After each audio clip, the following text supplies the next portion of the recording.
I'm Dr. Supraja Chandrasekar. I'm a pediatrician and a pediatric ICU specialist. Today, we are recognizing autism as it is April Autism Awareness Month. I'm sure all of you have already heard about this word and are curious to know more about this condition as we hear about it a lot more. So I have a very special guest with us today, Dr. Tarishi Nemani, and she is a trained pediatric neurologist, trained in some of the best centres across the world, both in the UK and the US. And we're very happy and privileged to have her at the DHEE Kids podcast show to talk about something she's really passionate about, neurodivergence and autism. So welcome, Dr. Tarishi. Thank you so much, Dr. Supraja, for having me here.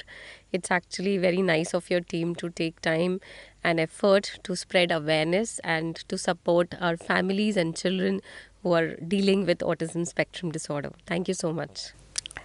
Most welcome. So, probably we'll start off with exactly what is autism. So, we need to understand it is called as autism spectrum disorder. So, it's a spectrum where we have clinical manifestations where the child deals with delay in social interaction, delay in communication, which includes speech delay and not only speech delay, and he has certain behavioral issues.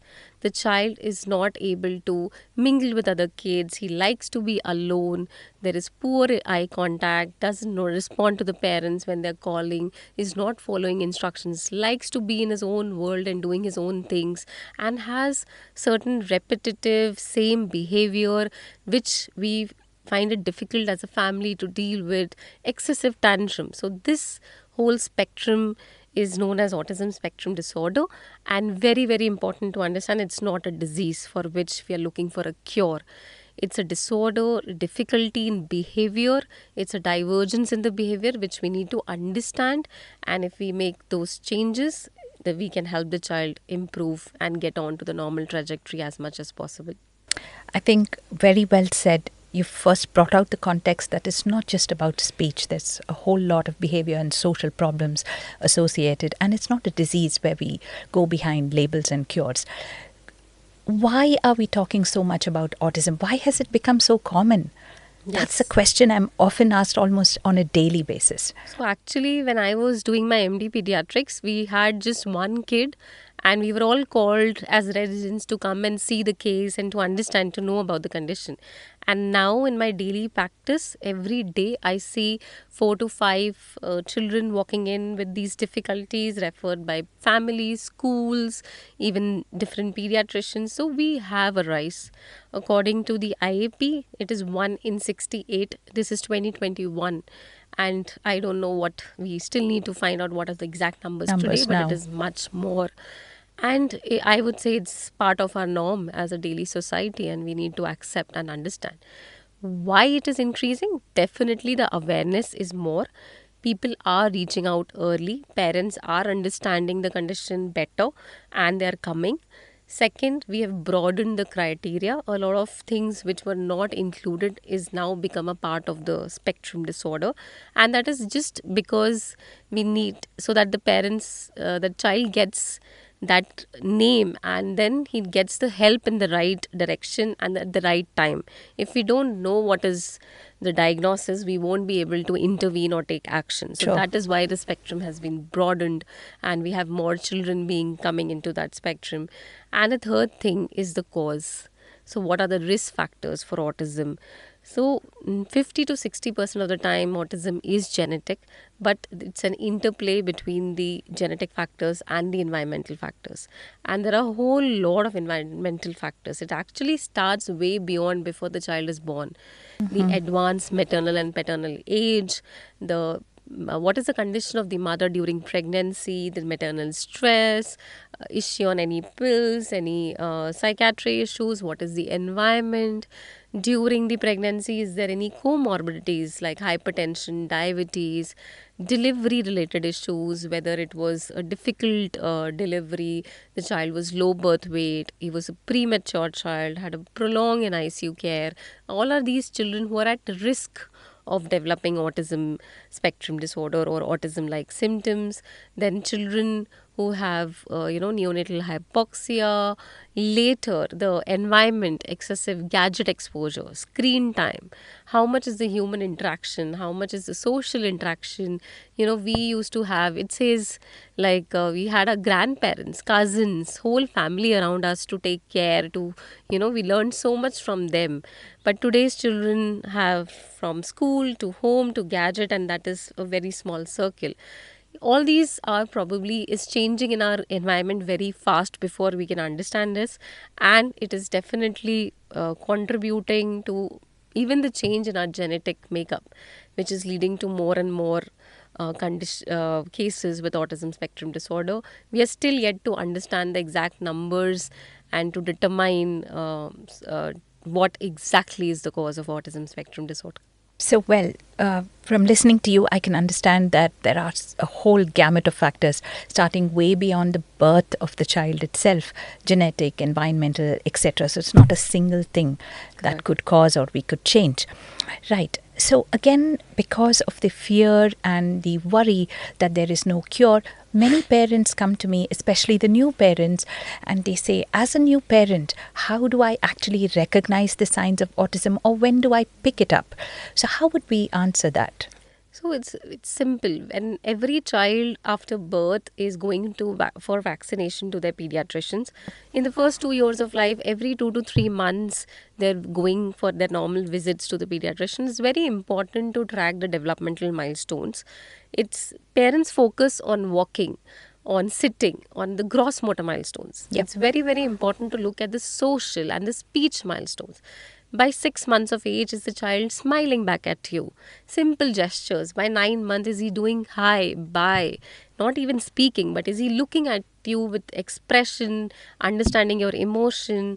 By 9 months of age, if you're calling to your child, is he responding and turning to you, maintaining that sustained eye contact, which is to and fro? By 1 year of age, is the child pointing at objects? You say, where is the eyes? Where is the fan? Is the child able to do that? Is he, by 1.5 years of age, if there is no meaningful words, that is the time to worry. So your pediatrician is always available. Whenever you're worried, whenever you're in doubt, please reach out to them. There is no harm in asking questions. They will always help you out, sort it whether it is actually falling into the spectrum or not. I think that's a very important point that you said, that starting from 6 months onwards, we could actually see from the first You can social pick it up smile. very early now. Yeah, absolutely. To how the baby is actually interacting with the parent, interacting with the environment. And if there are any concerns, it's probably best to discuss with the pediatrician, the ASHA worker, whoever may be actually looking after the child in the community. First point of contact. Now, we all relate autism to speech, and I often face this question from parents where they say, Doctor, my child can say the whole of Hanuman Chalisa, can say A to Z. How can you say that there is a speech problem with the child? They can actually name objects, etc. So please tell us all the difference between speech and communication. So, Dr. Supraja, the thing is, speech is not communication. The child is maybe able, so this is our intellect. When a child is able to learn, memorize what he's picking up from the environment, he can recite rhymes, he can recite songs. But when you ask a simple question, what is your name? The child is not even looking at you. Question to be asked, is the child coming and expressing his needs? Can he say, Mama, I am hungry? Can he come and tell that, I've got hurt? Can he come and show you that something he's, created or he's painted, and he comes and shows you and asks for your approval? Let's see this. So that is to and fro communication. We talk with our words. Apart from that, we talk with our eyes. When I talk to you, I'm looking at you and we are maintaining that eye contact. So that sustained eye contact is very important, which actually develops by 9 months to 1 year of age. If it is not there beyond that, we need to worry. If we talk via posture, the way a child walks into my OPD, I know what is the problem. A 2-year-old would be clinging to the mother, he'll be anxious. A 4-year-old, 5-year-old will sit confidently in a separate chair and not be worried. So the expression of the posture, the body language, that is all the communication. So it's not just, memorizing and repeating things. It's about relating. Is he able to maintain that to and fro communication or not? That is what we are worried about. I think again that was very, very well said, where the child is not just about saying words. It's not the amount of words a child says. It is actually how the child interacts with the parent, communicates, and it's a two-way process. And that is what we are seeing. The other question we face in outpatients is the father has a speech delay. So probably my son would also have, a delay in speech. So let us wait and watch to see whether this child speaks. So this is the normal problem. A lot of them are referred to pediatric neurologists, and parents don't go because the grandmother or somebody in the family has told them that your father okay. also, it's okay, we can wait. He has turned out to be normal. Yes. So what is okay? We need to understand the brain. The first 3 years of life, the child's brain grows by 90%, the maximum. And that is the time which we are missing when we are saying it's okay. What is the harm if we do an early intervention? There can be an isolated speech delay if there is a family history, but we need to very importantly evaluate, is it isolated? Does the child have other behavioral problems and the communication problems that we have mentioned? If it is isolated, we are not worried too much.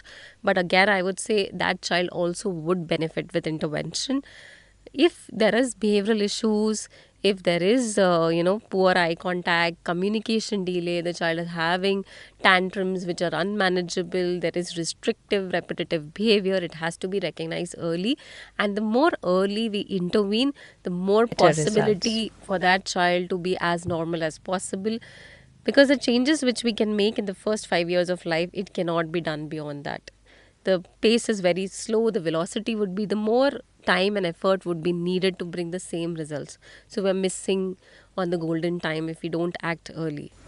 I think, yes, you have reinforced the importance of the first few years and how much therapy can make a difference then. So we should not wait and watch. We should actually watch and act, as you mentioned. And the other thing to see is not just get bogged down by speech, but look at the whole development of the child, see, and discuss with the pediatrician so we can pick up these conditions much earlier. Now, we did speak about speech, but we also get children sometimes with feeding issues. We've had referrals for children who don't feed, and the mother actually comes with asking for appetite syrups or multivitamins. And then we recognize, no, there is more to this. This child is slightly different in the development. So how does feeding and autism relate? Could you throw some light? Like we discussed earlier, that children with autism have a lot of sensory issues. Yeah. A very, very important part of their growing up is the feeding, how they relate to the food. So food has smell, it has taste, it has textures. So these children, they are very restrictive in certain things. We have children who will smell the food and then only if they like the smell, then they will eat it. There's certain they will eat only rice. They will not eat anything roti or dosa, something which is solid or, texture is different. Different texture. A day you make the roti little harder or a little softer, they will not like it. Yeah. And they kind of avoid trying new foods when you go out. They want the same food every day and the mother makes the food separately for them. There will be children who will not eat the sweets at all. They will not touch sweets. Who doesn't like sweets, right? But it's the restrictiveness of their nature, of the sensory issues. There will be certain who will actually, they will just take the food, they don't know how to chew it, and they will just make it soft and swallow it. So because of the oromotor sensory, they have to make it to that texture and then they will eat it. So it's all about the sensory issues, and how to pick it up is once you've ruled out the pathological issues, there is any swallowing issue or there is some stiffness in the muscles which is causing this feeding issues, you look at the whole development of the child. If there is social communication issue with the sensory issues, and these children also have touch sensitivity, they will walk tiptoeing on different surfaces. So if you have a spectrum of these manifestations, particularly along with the main complaint of feeding issue, we need to look at whether it could be on the spectrum. Okay, so you have told us that feeding issues can be associated with the spectrum as well, and it is to do with how they perceive the food, color, taste, smell, etc., and the texture. And we may also struggle with how to bring about different variety of food to them? And would you also say they have other issues like constipation, etc.? Yeah, so children with autism, they have other comorbidities. They may have Okay. constipation, they may have food allergies, some of them Sensitivity. food sensitivities, they may have irritable bowel syndrome, they eat and they immediately have to go to the washroom. A lot of them may have sleep disorders as well, very frequently waking up at night, very difficult to put to sleep. The sleep timings is very odd. They may have very short sleep time. They may have overactive behavior. So these are all part of the spectrum. So I think it's important for us to recognize it's not that in isolation. It's not sleep or feeding in isolation. It is to do with, as Dr. Tarishi mentioned, associated with the communication and how they react or relate to the environment. Now, moving on from speech to feeding and sensory issues, you did mention some peculiar behaviors. We also noticed some of the mothers telling us that, doc, they are very particular in arranging their toys in a particular line, or they love the wheel of the toy. They keep spinning the wheel. And these are certain, or they like to see the fan and they kind of look up. What are these behaviors that these we are can... again related to your sense of balance. So these children are very vestibular. They keep rocking on their place. Yes. They like spinning things. They will just keep jumping from one place to another. So that is how their body reacts to the environment. They don't know. So they can be oversensitive to it or they can be undersensitive. So spinning, looking at fans, toppling over the car and playing with the wheels of the car, they like it. It calms them down, and that is why they do it again and again and again. Some of them like to arrange things very in line, Perfectly. in patterns. They're very concerned about hygiene. They'll keep washing their hands if True. slight dirt Yes. is there on their hands, and they will do it again. So that is the repetitiveness of their behavior. Again, it's a part of the spectrum. And I think some of them have these exceptional skills of even coloring. They wouldn't just go out of the line and things like that. Yeah, they're very particular about boundaries, or they may, and actually some of the things which are actually a sensory issue may be their skill. Like they are so focused in what they do. Some of them are great swimmers. I have a child who is actually a state level swimmer. Amazing. Then they can be very good in skating, and they can be very good in art. So we actually, if we experiment with them, expose them, you can bring out the maximum potential, and that weakness can be turned into a strength. So well said. Actually. I mean, I guess that is the importance of assessment. I was just going to ask you, parents often go recognizing the speech delay because that's something obvious, or neighbors would point that out, and they would go for speech therapy and then get disheartened that it's not working. So I always tell them it's very important to first have an assessment. Can you throw some light on assessment? So the problem is the parents recognize only the speech delay and they go for speech therapy. What we need to understand how the speech development happens. First, a child understands speech. He knows, he recognizes this is papa, mummy, this is banana, this is apple by hearing you, by seeing you. And then he starts speaking. A 1-year-old can communicate without words as well, right? He can point out, he can tell you where he wants to go, what he needs and everything. So just speech therapy is not an answer for autism. We need assessment to determine what is the problem of the child. Is it the more behavior? Every child is different. Some may be having more difficulty in speech. Some may have words but doesn't know how to communicate. Some may have huge sensory issue which comes in the way of, learning speech, and a lot of them are very overactive. They cannot sit in the one place. Then how do you expect them to learn and do speech therapy? So we need to have a baseline assessment where it is not for the parent or to label the child mild, moderate, severe. It changes over time, over the lifespan of child. A child who's labeled severe may not always be severe. A child who's labeled mild may be out of the spectrum after a few years. But it is to determine what are the things which we need to work more on. Is it the behavior, is it the sensory issue, or it is the speech therapy? Okay. So that's very important. Other need for assessment for every child is, again, we come to the same question of what is the cause of this rising autism spectrum disorder. So since we know it is environmental and genetic, which we don't know, there are certain causes which are treatable. Even though it may be 1% of all the diagnosed cases, but You tell me, if you have 1% chance of giving a child a pill and he gets better, wouldn't you take it? Absolutely. So it's very important to understand and get a hearing test done, because hearing difficulty can cause symptoms like autism. Very similar, and Very we may similar. miss it. Yeah. We may miss it. Then secondly, there can be silent seizures. So there are seizures in the brain, abnormal activity in the brain, It's, yeah. which is preventing the child's speech. And when you can simply pick it up in a simple test which is called EEG, electroencephalogram, and it can be treated by medicine. Then there are certain metabolic tests, some enzyme and mineral deficiencies, which are just simple blood tests, which should be done to rule out we are not missing on any treatable causes. So meeting your doctor, your pediatrician, pediatric neurologist, or developmental pediatrician is very, very important to know whether this is just a primary autism or there is something treatable. And even if it is primary, meeting early is very important, because we can completely change the trajectory of the child. Great. So you told us that assessment is not just to come to the so-called diagnosis. Correct. It is also to understand the strengths and weaknesses, and also to pick up certain factors which could be completely treatable or which could mimic the spectrum. Very well said. Before I dwell into asking you about therapy, I do have a question which often parents ask me. Do these children feel emotions? Definitely. We are all humans, and they are completely normal humans. So it's not about they're not able to feel emotion, they're not able to express emotions. For them, like, they have a difficulty in communication. It's just not the speech, how they express their emotions, how they communicate their needs. It's all about how to do it.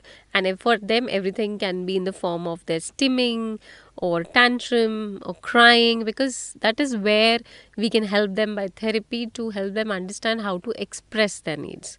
So they definitely feel emotions. So our children do feel everything. They express differently. Very well said. Coming on to therapy. Now, when a parent sits in front of the Child Development Center and looks at the child putting those blocks into certain slots and doing the same thing over and over again, some of them come and tell me, ಏನಿದು madam ಇದೇ ಮಾಡ್ತಾ ಇದ್ದಾರೆ, ನಮಗೆ ಅಷ್ಟು ರಿಸಲ್ಟ್ಸೇ ಕಾಣ್ತಾ ಇಲ್ಲ. They are expecting something quick or a quick fix. And they say, why do we have to do this play? We can do the same play at home. So could you explain what happens? That's the difference. Like, a lot of them actually go to the speech therapist, they do speech therapy for 2-3 months, and then they have lost hope. And by the time they come to us, they said, this is not going to work. The problem is, we need to again understand the brain. The brain is what? It is a network of neurons, okay? And these children, they have, if you do a MRI scan or a CT scan on them, it's completely normal structure of the brain. It's the wiring which is slightly different. And we need to train that wiring. So when we do what is occupational therapy, it is basically teaching the child the daily life skill, how to hold a spoon, how to hold a pencil, how to write, how to sit in one place and concentrate, how to able to complete the work, and how to do it independently. Even if you have to go to the washroom, you have to teach the child. So when we are doing something again and again and again, it's like repetitive behavior. You're building the wires in the brain. You're reorganizing those brain wires, because children's brain is very neuroplastic, which we call. So as it is developing, you can change things. That is why what I said, that early years is very important. Beyond 6 years, you can't make those changes so fast and so quick as you can do it in the early years. So all this occupational therapy is by trained person, where they're teaching the child daily life skills, the fine motor skills, making them more independent, making the child, activities be more coordinated, able to sit and focus and be more confident. And that is why they do it again and again, and it makes a lot of difference when it is done over a period of time. You won't get result in a month. It'll be very small changes, and it is at the end of 3 to 6 months you will see some changes. And it is also about consistency. If you tell me that I do therapy, doctor, for last 1 year, and if I ask you how many sessions have you done, they say once a month or twice in a month. That's not going to make a difference. Sure. So, and actually, I want to say that 1 hour of therapy at the therapy center is not only what is needed. It's very, very important what is being done with the child at home 24/7. So it's a 24/7 stimulation, and support of the parent to the child and the environment of the child at home plus the therapy which makes a difference. I think you have brought out the crux of the treatment for this condition, where you have said that it's not just a quick fix. It is something where we rewire the brain, and that's possible. It's quite magical to see that they entirely follow a different trajectory of development just by repeating things in a particular way. And these are done by professionals. So Correct. what is done not just in the therapy center, the parent also should learn and should be part of the therapy. Part of the therapy. Exactly, Definitely. the I always entire tell them family. to come there, sit and observe, and probably the parents need to also take some sessions to how to deal with the same thing at home. At home, yes. So that makes it effective, not just the 1 hour, but the 23 hours left. And that totally makes a difference to the child.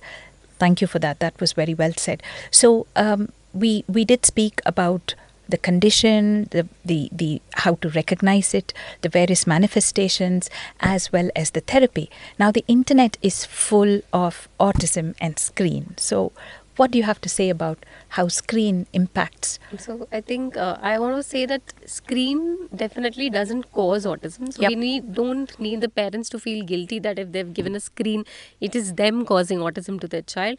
It is definitely environment and genetics, but it worsens. So what does a screen? It's a one-way communication. It is just in front of the child and it is showing colors, it's bright, it's fast-paced, it is stimulating, it's a dopamine rush to the child. And what it is doing to your child who is just learning to adjust with the environment, that becomes his environment. He just knows a one-way communication, and that is the same thing he expects from the environment. He doesn't know how to react. He doesn't know how to, communicate his needs. He's in this world of screen and gadgets and, mechanical things. It decreases attention. Even if the child is not autistic, it is known excessive screen time decreases child's attention span. It makes them more overactive. It causes significant speech and language delay, and we have literature evidence for that. We have studies for that. So the rule is below 2 years there should be zero screen time. Absolutely. And beyond that, we have IAP has specific criterias. That is the duration which should be allowed. It should always be supervised. The content should be monitored what they're watching. And as in the early years, as much less screen time and more of human time, the me time, how much we can talk to our child, read to our child, spend time, just being there makes a lot of difference. I think all of us should understand and recognize that screen addiction is not the same as autism, but one worsens the other. And secondly, we cannot overemphasize the importance of human and natural and parent contact, which will definitely build relationships, communications, and way beyond. I think that is very important for us. You have so beautifully covered the entire spectrum of autism and made us understand this. So, to end this little podcast, what are the 3 most important things that you would like to say to our viewers? So first thing which I want to say is autism is way beyond speech delay. It's a social communication disorder with a lot of behavioral issues which we need to understand and recognize early.